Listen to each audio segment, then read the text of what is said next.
Hello guys, kamusta kayo dyan? Tingnan nyo naman yung comment ng Maka Duterte. Sabi niya, tingnan lang daw natin sa 2028 kung makapagputak na daw ba tayo kasi baka wala na. So, ibig sabihin, kung maging Pangulo pala si Sara Duterte, sa paningin ng mga Duterte Hard supporters, lahat ng mga bumabatikos kay Sara, wala na. Kasi yan po. So, ibig sabihin, ano to sila? Mga mamamatay tao? So, ito ba yung way of campaigning nila para paniwalaan na butuhin si Sara Duterte sa 2028? So, yung ambisyon ni Sara Duterte na maging Pangulo sa 2028, ito ang ginagawang armas ng mga Maka Duterte para ipanakot sa mga katulad natin na nagsusuporta sa gobyerno at sa Pangulo. Diba? So, ibig sabihin, itong mga Duterte Hard supporters, parang may ibig ipahiwatig na kung si Sara Duterte ang maging Pangulo sa 2028, baka malawakang patayan ang mangyayari dahil milyon-milyong mga Pilipino ang ayaw kay Sara. Tama? Ano man? Mamamatay tao ba ang mga Duterte? Bakit ganito ang comment? Pag dumating ang 2028, baka hindi na daw tayo makapagputak. Baka wala na daw tayo. So comment down below. Una po sa lahat, yung may-ari po ng video ay si Sir. Siya po yung may-ari ng Munting Tinig na platform. Pwede nyo po siyang tangkilikin doon. Siya po yung may-ari ng video. Yung pong comment ng DDS na ipinakita niya sa video niya, lagi ko pong nababasa yan sa mga comment section.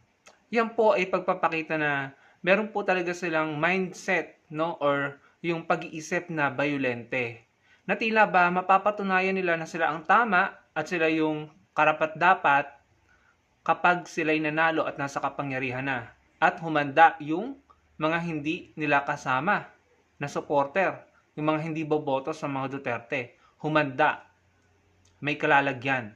Parang ganun po yung kanilang iniisip, mga kababayan.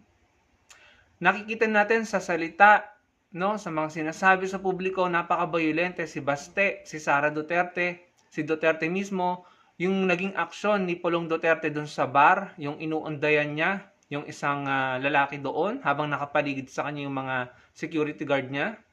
Yung po ay pagpapakita ng pagiging violente, mga kababayan. Yung pagmumura, yan, pagiging violente.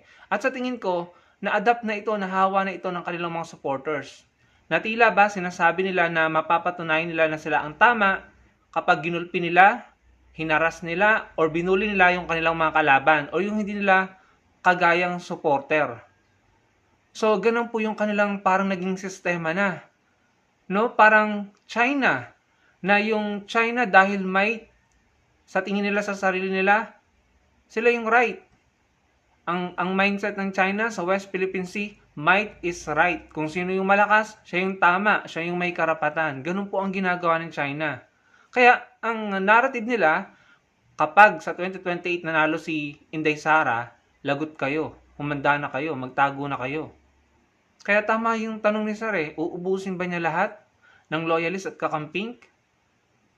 Hindi po ba, mga kababayan, naging violent na rin sa isip at sa salita at sa mga gagawin, pati yung mga supporter nila.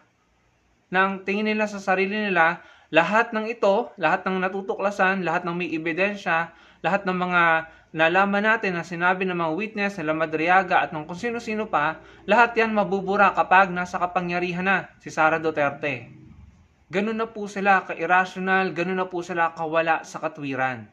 Na para bang wala kaming pakialam kung totoo or hindi yung sinasabi nyo. Ang importante sa amin, pag nanalo si Sara Duterte sa 2028, wala na yan. Burado na lahat yan at lagot kayo.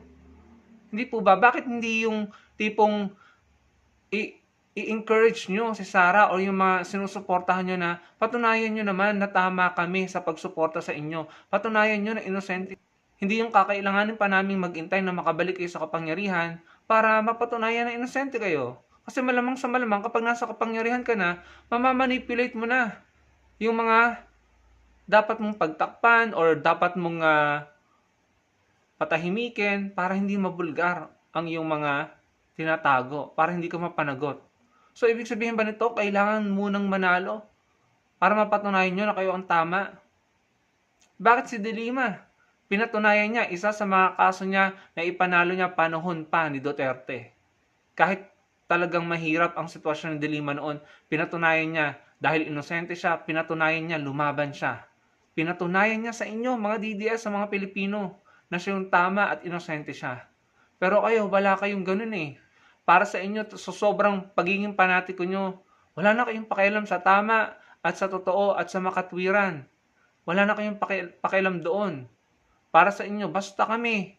Supporter kami ni Duterte, Duterte pa rin sa 2028. Wala na, hindi nyo na, ang narinig ko sa kanila, wala nang naniniwala sa inyo, Duterte kami.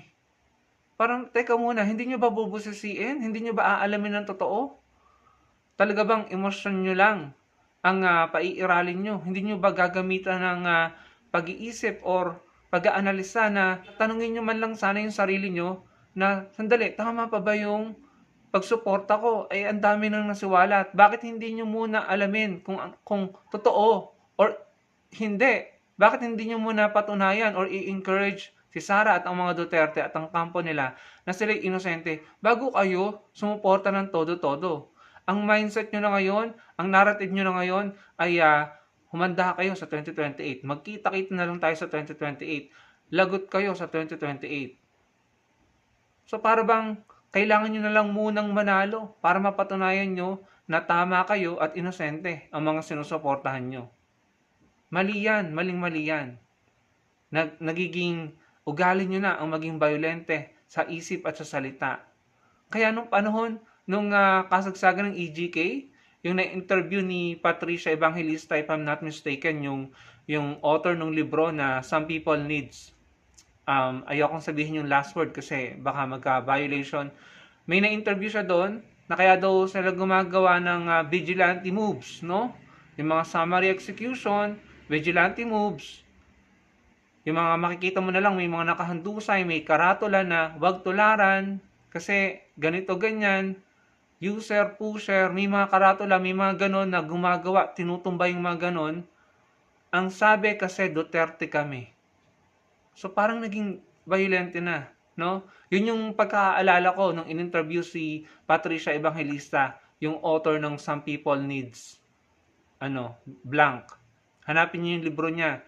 In-interview siya sa New York, if I'm not mistaken, sa Amerika. At yun ang sinabi. Yung binahagi niya yun na na-interview nila. Kaya nila ginawa yon kasi Duterte daw sila. Kasi ganun sila, para ng kulto. Sobrang nang humaling na humaling, sobrang loyal. Hindi na tinitignan kung ano ba yung tama at totoo. Hindi na binibigyan ng pagkakataon ng mga sarili nila na alamin kung inosente ba or hindi yung mga sinusuportahan nila. Basta sa kanila, susuporta sila at humanda kayo pag nanalo ulit sila at makabalik sa kapangyarihan. Kaya napakadelikado po mga kababayan na manalo na naman po ang mga yan. Papairalin na naman ng violenteng pamamahala na walang respeto sa due process at sa human rights. Ngayon pa nga lang naririnig nyo ba yung mga salitang binibitawan ni Duterte, ni Sara, ni Pulong, ni Baste laban sa Pangulo?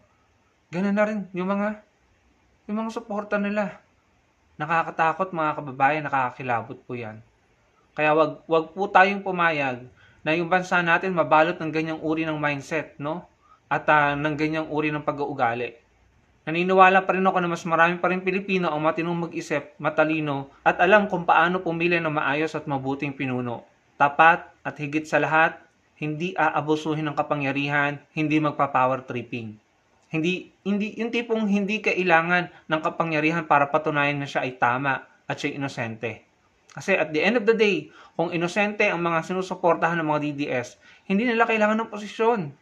Kailangan lang nila patunayan na inosente sila. Kagaya ni Trillanes, ni De Lima, wala naman silang posisyon Pero ngayon, malaya sila dahil pinatunayan nila sa Pilipino na sila ang tama at inosente. At yung mga nakakulong ngayon, nakukulong, nagtatago, nagpapa-asylum, tumatakas, yan ang mga napakaraming sandamakmak na signs of guilt. In my opinion, guilty sila.